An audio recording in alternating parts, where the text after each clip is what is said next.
अस्सलाम वालेकुम स्टूडेंट्स, उम्मीद है आप सब खैरियत से होंगे। स्टूडेंट्स, आज हम कर रहे हैं एक्सरसाइज 1.6 जो इस चैप्टर की सबसे ज़्यादा इंपॉर्टेंट एक्सरसाइज है। इसमें हम लोग कर रहे हैं इन्वर्स मेथड और क्रैमर रूल।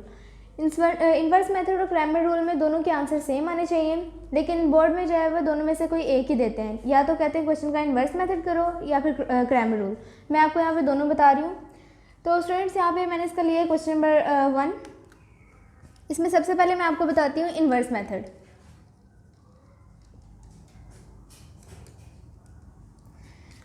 स्टूडेंट, जो इन्वर्स मेथड होता है ना, इसमें हमने फॉर्मूला हमारे पास लगता है x = a इन्वर्स b।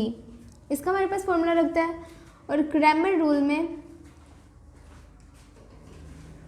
इसमें हमने x और y की जो वैल्यूज़ लानी होती हैं उन्हें हम ax का डिटर्मिनेंट ओवर में a का डिटर्मिनेंट और y = ay का डिटर्मिनेंट ओवर में a का डिटर्मिनेंट, इस फॉर्मूला से हम इन्हें सॉल्व करते हैं। इसमें भी हमने a और x और y की वैल्यूज़ लानी होती हैं और इसमें भी हमने x और y की वैल्यूज़ लानी होती है। तो ज़्यादातर बच्चे इसमें कंफ्यूज हो जाते हैं कि क्रैमर रूल में हमने कौन सा फॉर्मूला लगाना है और इन्वर्स मेथड में कौन सा फॉर्मूला लगाना है। तो इस बात को आप याद रखिएगा कि इन्वर्स मेथड को जब हमने देखना है तो उसे हमें यहाँ से पता चलेगा कि a का इन्वर्स मेथड में इन्वर्स वाला फॉर्मूला आएगा और क्रैमर रूल में डिटर्मिनेंट का। तो स्टूडेंट्स, अभी मैं आपको करवा रही हूँ इन्वर्स मेथड से, तो पहले उससे स्टार्ट करते हैं। स्टूडेंट्स, यहाँ पे हमारे पास जो क्वेश्चन है इसमें हमने पहले जो इक्वल के लेफ्ट हैंड साइड पे वैल्यूज़ इनको हमने देखना है। इसमें से हमारे पास जो कोफिशिएंट्स हैं उनको हमने सेपरेट ले लेना है, 2, 3। साइंस का ध्यान रखना है, अगर माइनस का साइन होगा तो उसे साथ लाजमी शो करवाना है।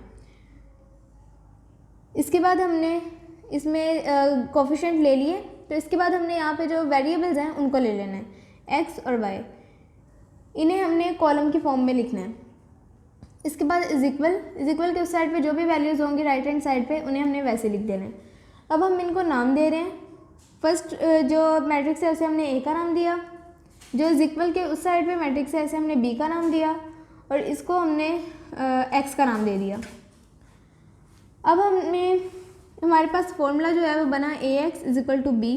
जब a यहाँ पे a को हम उस साइड पे लेके जाएंगे तो ये हमारा बन जाएगा a-1 एंड b, यानी कि a इन्वर्स b।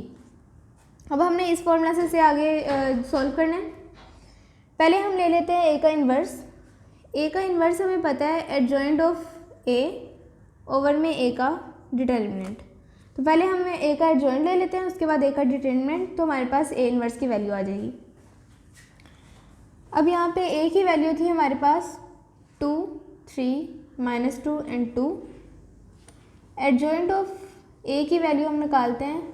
इन दोनों की जगह चेंज करें तो कोई फ़र्क नहीं पड़ रहा, इनकी जगह चेंज करेंगे तो ये हमारे पास -3 और 2 आ जाएगा। अब हमने a का डिटर्मिनेंट लिया। a का डिटर्मिनेंट लेने के लिए a की वैल्यू को ही लेंगे, -2 एंड 2। इन्हें आपस में मल्टीप्लाई करवाते हैं, 2 एंड 2, माइनस दरमियान में माइनस का साइन, 3 एंड -2। ये हमारे पास आ गया 4 + 6। तो a का जो हमारे पास डिटर्मिनेंट है वो हमारे पास आया 10।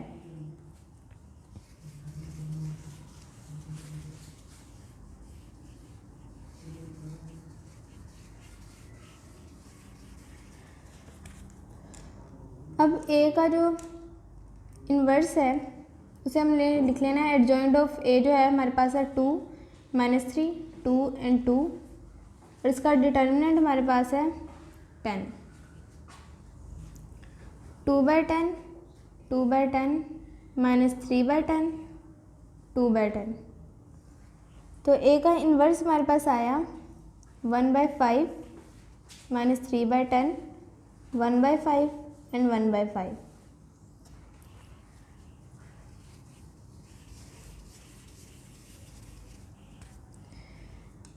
अब हमने a इन्वर्स की जगह पे उसकी जो वैल्यू आई है हमने वो लिख देनी है।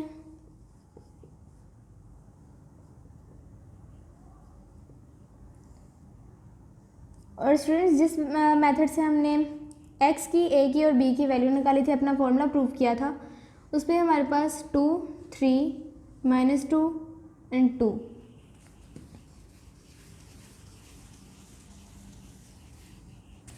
ये हमारे पास आई थी ए की वैल्यू,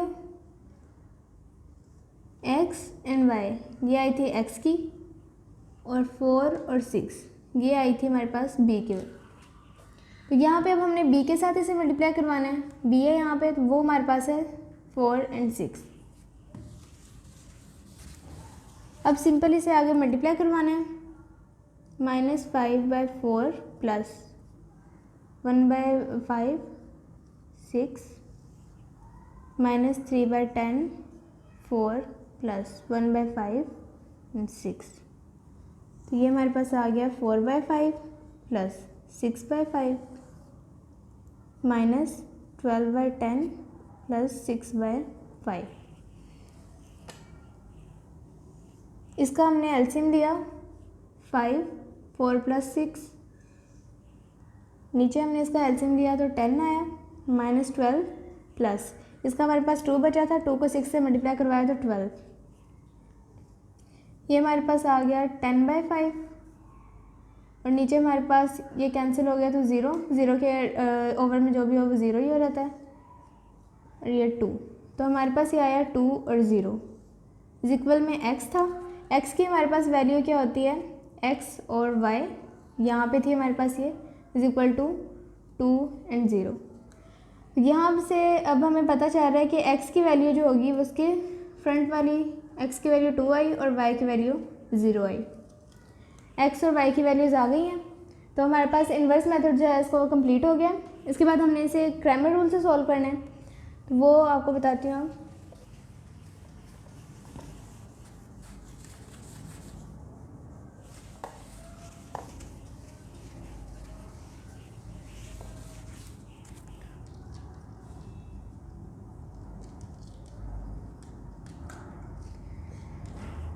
स्टूडेंट्स, अब क्रैमर रूल में हमारे पास फॉर्मूला था ax का डिटर्मिनेंट ओवर में a का डिटर्मिनेंट, ay का determinant y is equal to ay का डिटर्मिनेंट ओवर में a का डिटर्मिनेंट।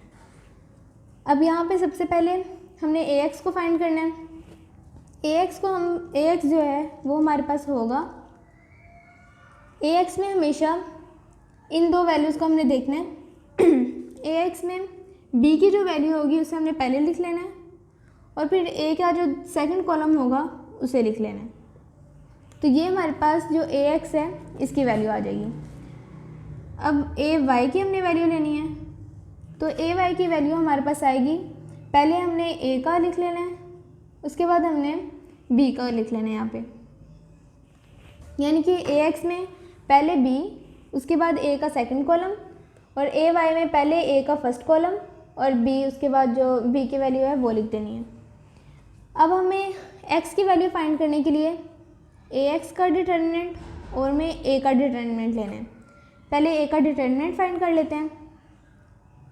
a हमारे पास है 2/3 माइनस 2/2, इसका हम डिटर्मिनेंट लेंगे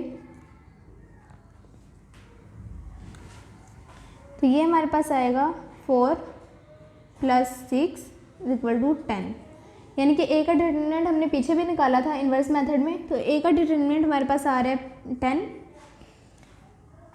यानी कि a का डिटर्मिनेंट इज इक्वल टू 10। अब हमने ax का डिटर्मिनेंट फाइंड करना है। डिटर्मिनेंट ऑफ ax, ये हमारे पास आया 4 2 8, दरमियान में माइनस का साइन होता है। यहाँ पे माइनस का साइन इसके साथ आ रहा है, तो माइनस का साइन जब मल्टीप्लाई होगा उससे तो ये हमारे पास प्लस का हो जाएगा। 2 6 12 इज इक्वल टू 20, यानी कि ax का डिटर्मिनेंट हमारे पास आ गया 20। इसके बाद हमने करना है इसका x की वैल्यू फाइंड करने के लिए ax का डिटर्मिनेंट ओवर में a का डिटर्मिनेंट रिक्वायर्ड है। तो यहाँ पे ax की वैल्यू क्या है 20 और a का डिटर्मिनेंट हमने फाइंड किया था 10, इनको कट किया तो 2, यानी कि x की वैल्यू हमारे पास 2 आ गई है। इन्वर्स मेथड में भी और क्रैमर रूल में भी x की वैल्यू हमारे पास 2 आ गई है, यानी कि जो x की वैल्यू है वो हमने सही निकाली है। अब हम इसकी वैल्यू फाइंड करते हैं y की। ए का डिटर्मिनेंट हमारे पास पहले से लिखा हुआ है। अब हम ए वाई का डिटर्मिनेंट फाइंड करते हैं।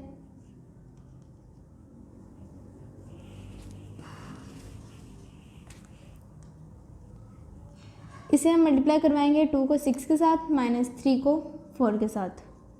12 माइनस 12 ये 0 आ गया। ए वाई का डिटर्मिनेंट 0 है। वाई को फाइंड करने के लिए ए वाई का डिटर्मिनेंट ओवर में ए का डिटर्मिनेंट होता है। ए वाई का डिटर्मिनेंट 0 है तो ए का डिटर्मिनेंट हमारे पास 10 है, और 0 के डिवाइड में ओवर में जो भी वैल्यू होगी वो 0 हो जाती है, यानी कि वाई की वैल्यू भी हमारे पास 0 आई है। तो हमारे पास यहाँ पे x की वैल्यू और y की वैल्यू दोनों की सेम आई है। इन्वर्स मेथड और क्रैमर रूल हमारे पास सेम आया है। तो हमारे पास जो इसका क्वेश्चन नंबर 1 है वो कंप्लीट हो गया।